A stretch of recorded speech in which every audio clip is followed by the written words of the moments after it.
दोस्तों yes bank की बात करें स्टॉक के अंदर आज हमने मामूली सी गिरावट देखी है या यूं कहे तो फ्लैट क्लोजिंग ही है। और इसके पीछे सबसे बड़ी वजह है कि यहाँ पे इस लेवल पे काफ़ी अच्छी खरीदारी भी हो रही है। कुछ बड़ी डील के माध्यम से यहाँ पे प्रॉफिट बुकिंग तो हो रही है, लेकिन यहाँ पे साथ में अच्छी खासी खरीदारी भी हो रही है। अब आप देख सकते हो कि बाजार में आज काफ़ी अच्छी हमने रिकवरी भी देखी है। एक तरफ आप देख सकते हो कि गिरावट काफ़ी ज़्यादा बाजार में होती है, लेकिन उसके बाद में खरीदारी के दम पे हमारे बाजार ने काफ़ी अच्छी रिकवरी दिखाई और सिर्फ 100 पॉइंट की गिरावट के साथ में बीएसई सेंसेक्स में क्लोजिंग दी है। उससे एक बात तो समझ में आ रहा है कि अभी हमारे बाजार में तेजी का दौर जारी रहेगा आगे तक। चाहे ग्लोबल रीजन कितने भी निगेटिव बने, इंडियन बाजार में अभी भी तेजी का वातावरण बना हुआ है और आने वाले समय में हमारा सेंसेक्स फिर से नई हाई बना सकता है। वैसे यस बैंक की बात करें तो स्टॉक ने काफ़ी अच्छी तेजी बताई है पिछले दिनों और दो बड़े डेवलपमेंट हुए थे, उसका असर हमें देखने को मिला। लेकिन अब धीरे धीरे थोड़ा सा स्टॉक सेटल होता दिखाई दे रहा है। जल्दी ही किसी बड़े ट्रिगर का इंतजार है। जैसे ही कोई बड़ा पॉजिटिव ट्रिगर आएगा तो यहाँ पे स्टॉक में और ज़बरदस्त तेजी आ सकती है। और अभी आने वाला जो ट्रिगर होगा वो होगा Q3 का रिजल्ट, और इस बार रिजल्ट अच्छा रहने की पूरी संभावना है, क्योंकि एक तरफ तो जो इनका बैड एनपीए है उसमें बहुत बड़ी गिरावट होगी, उसका इफेक्ट देखने को मिलेगा। साथ में इनके पास कुछ कैश आएगा, तो इस बार रिजल्ट काफ़ी शानदार रह सकता है और उसके बाद में एक अच्छी तेज़ी की शुरुआत हो सकती है। तो अभी हमें क्या करना चाहिए? क्या इस लेवल पे प्रॉफिट बुक करके निकलना चाहिए या फिर फ्रेश एंट्री करनी चाहिए? क्या है आगे की संभावना यस बैंक की? यहाँ पे बैंकिंग सेक्टर को लेकर कुछ लेटेस्ट अपडेट निकल के आ रही है, जिनको हम डिस्कस करेंगे और जानने की कोशिश करेंगे क्या इस समय बैंकिंग शेयरों में इन्वेस्टमेंट करना चाहिए। सबसे पहले अगर हम बाजार की बात करें तो आज बीएसई सेंसेक्स 61,702 के स्तर पे क्लोजिंग दी है, जहां पे हमने 103 पॉइंट की गिरावट देखी है, यानी 0.17% गिरा हमारा बीएसई सेंसेक्स। लेकिन जो इंट्राडे का लो है वो 61,102 का है। तो ये आप देख ही सकते हो कि निचले लेवल से बहुत बड़ी रिकवरी हुई है। यानी आप समझ सकते हो कि ये 500-600 पॉइंट की रिकवरी के बाद में बाजार ने जो क्लोजिंग दी है वो काफ़ी ठीक है। तो ये तो आप समझ ही सकते हो कि बाजार में निचले लेवल से अच्छी खासी हमने रिकवरी देखी। इसका मतलब यहाँ पे अभी भी बहुत शानदार खरीदारी हो रही है हमारे बाजार में। जबकि हमने देखा था ग्लोबल रीजन काफ़ी ज़्यादा नेगेटिव बने हुए, इन्फ्लेशन का इफेक्ट पड़ रहा है। चाइना में जो कोरोना है वो बहुत ज़्यादा विकराल रूप धारण कर चुका है और वहाँ पे जो सिग्नल निकल के आ रहे हैं वो काफ़ी ज़्यादा घातक है। उसके बावजूद भी अगर आप देखें तो बाजार में खरीदारी हो रही है। निफ्टी 50 की बात करें तो आज 18,385 के स्तर पे क्लोजिंग दी है, जहाँ पे 0.19% की गिरावट थी। निफ्टी बैंक की अगर हम बात करें तो 43,359 के स्तर पे हमने 0.12% की मामूली सी गिरावट देखी है। निफ्टी पीएसयू बैंक में हमने 4,313 के स्तर पे 0.35% की गिरावट देखी है। और निफ्टी प्राइवेट बैंक की बात करें तो 22,108 के स्तर पे 0.25% की गिरावट थी। तो मामूली सी गिरावट है, सरकारी बैंक हो चाहे प्राइवेट बैंक हो, उतनी ही गिरावट हमें यस बैंक में भी देखने को मिली। आप देख सकते हो स्टॉक की आज शुरुआत 21.35 पर हुई, यानी नेगेटिव शुरुआत हुई, और जो लो बना वो 20.60 का, यानी कुछ बड़ी गिरावट भी हुई। लेकिन जैसे जैसे बाजार संभला इसमें भी रिकवरी शुरू हुई। दिन का हाई 21.50 का, यानी कुछ समय के लिए ही बाजार में हमने इसमें पॉजिटिव सिग्नल देखे हैं, क्योंकि क्लोजिंग 21.40 की थी कल की। तो उस हिसाब से देखें तो 10 पैसे ही चाहे भले, लेकिन कुछ समय के लिए पॉजिटिव माहौल बना।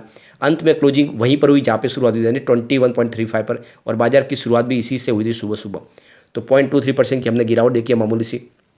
अब यहाँ पे इसकी परफॉर्मेंस अगर देखें तो पिछले एक महीने में स्टॉक ने अभी 28% का हमें पॉजिटिव रिटर्न दिया है। 16 के आसपास स्टॉक था 21 नवंबर को। वैसे अगर आप देखें तो ऊपर के लेवल से वापस करेक्ट भी हुआ स्टॉक, क्योंकि 24 के ऊपर जाके आ चुका है और वहाँ से प्रॉफिट बुकिंग की वजह से स्टॉक नीचे आया और यहाँ पे इस समय सेटल होने की तैयारी कर रहा है स्टॉक। वैसे 20 के ऊपर स्टॉक जब तक रहेगा मजबूत है और जल्दी ही फिर से तेजी की संभावना बन सकती है, लेकिन 20 के नीचे अगर स्टॉक जाएगा तो फिर आपको 18 का स्तर देखने को मिल सकता है। अब यहाँ पे वॉल्यूम में अच्छी खासी तेजी बनी हुई है, देख सकते हो। पिछले एक महीने पहले इसका 40 करोड़ का वॉल्यूम था, 10 करोड़ की डिलीवरी उठाई गई थी। 1 वीक पहले 85 करोड़ का वॉल्यूम होता है, 18 करोड़ की डिलीवरी उठाई गई थी। और कल इसका 36 करोड़ का वॉल्यूम होता है, 8 करोड़ की डिलीवरी उठाई गई थी। आज 33 करोड़ का वॉल्यूम है, तो वॉल्यूम ज़बरदस्त है। देख सकते हो पूरे बाजार में वॉल्यूम के मामले में यस बैंक नंबर 2 पे और नंबर 1 पे है सुजलॉन एनर्जी। वहाँ पर भी थोड़ी सी हमें प्रॉफिट बुकिंग की वजह से गिरावट देखने को मिली और बाजार ने भी आज साथ नहीं दिया। कुल मिला के दोनों स्टॉक काफ़ी एक्टिव मोड में। अब यहाँ पे बैंकिंग स्टॉक्स को लेकर एक जबरदस्त बड़ी अपडेट निकल के आ रही है। जैसे कि आपको पता होगा आरबीआई ने पिछले दिनों लगातार back to back rate hike की है और इसका इफेक्ट देखने को मिल रहा है। उनकी बैंकों की क्रेडिट ग्रोथ में काफ़ी ज़्यादा इंप्रूवमेंट हो रहा है। इसके अलावा एसेट क्वालिटी में ज़बरदस्त सुधार हो रहा है और बैंकों की परफॉर्मेंस काफ़ी ज़्यादा सुधर गई है। तो ये देखने को मिला पिछले कुछ क्वार्टर से बैंकिंग शेयर काफ़ी शानदार प्रदर्शन कर रहे हैं। आप देख सकते हो बैंक निफ्टी इंडेक्स पिछले एक साल में 21% शानदार प्रदर्शन दे चुका है और इस दौरान देखें तो निफ्टी 50 इंडेक्स में हमने मात्र 8% की ही तेजी देखी है। तो इस हिसाब से देखें तो बैंकिंग इंडेक्स ने काफ़ी शानदार प्रदर्शन किया है और इसके पीछे वजह है कि बैंकों की हेल्दी रिकवरी लगातार देखें तो उनकी लोन बुक में काफ़ी ज़्यादा इंप्रूवमेंट हो रहा है। इसके अलावा एसेट क्वालिटी सुधर रही है। और जो उनका एनपीए है वो धीरे धीरे कम होता जा रहा है। तो जिस तरह से इनकी लोन बुक मजबूत हो रही है, उस हिसाब से बैंकिंग शेयरों का रुझान बढ़ने लगा है और आने वाले समय में इसमें और भी बड़ा इन्वेस्टमेंट आ सकता है।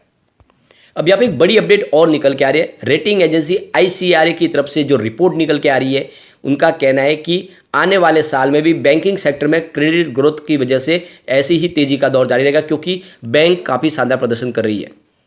अब यहाँ पे रेटिंग एजेंसी की तरफ से जो यहाँ पे प्रेडिक्ट किया गया है कि आने वाले साल में जो क्रेडिट ग्रोथ है बैंकों की, वो ऑल टाइम हाई पे पहुंच सकती है, यानी 18 से लेकर 19 लाख करोड़ तक पहुंच सकती है फाइनेंशियल ईयर 2023 में। तो आप देख सकते हो जिस तरह से क्रेडिट ग्रोथ बढ़ेगी और उस हिसाब से आने वाले समय बैंकों की परफॉर्मेंस में भी काफ़ी ज़्यादा सुधार होगा और इसके शेयर तेजी से दौड़ सकते हैं। आप देख सकते हो कोविड के बाद से देखें तो बैंकों ने शानदार प्रदर्शन करना शुरू कर दिया है और अब आने वाले समय में जिस तरह से कारोबारी गतिविधियां पटरी पे आ चुकी है, आने वाले समय डेफिनेटली यहाँ पे एक बहुत ज़बरदस्त बड़ी तेजी की शुरुआत हो सकती है। तो ऐसे में इस समय बैंकिंग शेयरों में निवेश का जरिया बनता है, ये रेटिंग एजेंसी का कहना है। अब यहाँ पे एक बड़ी अपडेट और निकल के आ रही है, जैसे कि हमारी लोन बुक है उसमें कई बार एनपीए बन रहा है, काफ़ी बैंकों को परेशानी होती है, लेकिन फाइनेंस मिनिस्टर सीतारमण ने लाया कि पिछले 3.5 साल में जो बैड एनपीए है वो बहुत कम रहा है। सिर्फ 2 बैंकों में ही हमें सरकारी बैंकों में एनपीए बनता हुआ दिखाई दिया है पिछले 3.5 साल में। तो यहाँ पे राज्यसभा में जो क्वेश्चन पूछा गया उसके आंसर में निर्मला सीतारमण ने जो बयान दिया है, उनका कहना है कि पिछले 3.5 साल में 100 करोड़ के आसपास का जो लोन है वो एनपीए बना है और 2 सरकारी बैंकों में से ये लोन लिया गया था।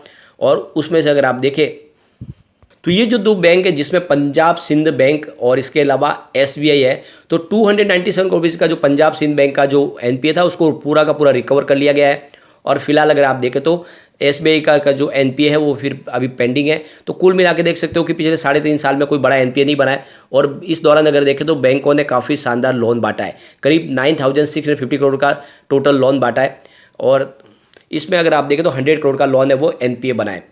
अब इसमें देख सकते हो कि फाइनेंशियल 2020 में 2084 करोड़ का लोन बांटा गया है। 2021 की बात करें तो 2575 करोड़ का लोन बांटा। इसके अलावा 2000 फाइनेंशियल 2022 में 2780 करोड़ का लोन बांटा गया। इसके अलावा ये फर्स्ट हाफ इस साल का जो लोन बांटा गया वो 2211 करोड़ के आसपास का है। तो ये आप समझ सकते हो कि बड़े लोन काफ़ी ज़्यादा बांटा गया, उसमें जो एनपीए है वो काफ़ी कम है और जल्दी ही वो भी रिकवर किया जा सकता है। यानी धीरे धीरे जो एनपीए है उसमें सुधार आ रहा है, एनपीए कम होते जा रहा है, बैंकों की सेहत में सुधार हो रहा है। अब यहाँ पे एक और जो अपडेट है कि आने वाले समय में एसबीआई की जो होल्डिंग है वो 24% तक आ सकती है। इसके पीछे वजह यह है कि इक्विटी फर्म कार्लाइल और एडवेंट को वारंट जारी किए जाएंगे और उस वारंट के बदले में इनकी होल्डिंग कुछ कम होगी। तो इस वजह से आने वाले समय में एसबीआई की जो होल्डिंग है वो 24% के आसपास है, फिलहाल जो 26% के आसपास है, तो कुछ होल्डिंग कम होती हुई दिखाई देगी। इसके अलावा देखें तो 48,000 करोड़ का जो बैड लोन था वो सारा ट्रांसफर कर दिया गया है और इस वजह से देखें तो इनके एनपीए में काफ़ी ज़्यादा बड़ा सुधार होने वाला है।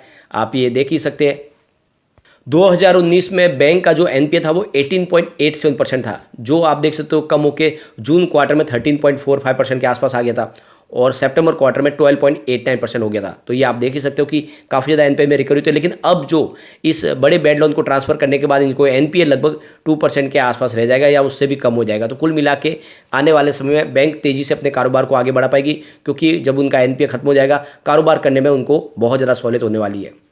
अब आने वाले समय में यस बैंक का पूरा फोकस है कि स्मॉल और मीडियम बिजनेस हाउस को लोन बांटेंगे। इसके अलावा रिटेल लोन के ऊपर ध्यान देंगे, कॉर्पोरेट लोन को थोड़ा सा अवॉइड करेंगे क्योंकि वहाँ पर ही बड़ा एनपीए बनता है।